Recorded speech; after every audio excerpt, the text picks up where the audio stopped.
By doing this, you can make your Android phone speaker to be 2 times the original volume. Mind you, this is only for Android users. So what you need to do is go to setting and turn this feature on. But before we do that, make sure you follow this account and share to at least 5 people.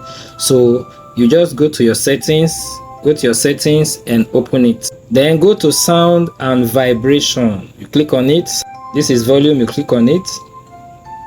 Then you go to these 3 line dots. Open these 3 line dots.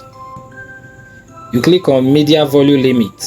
Now this is where you now turn it on. You can see that the media volume limit is turned off. So you switch it on.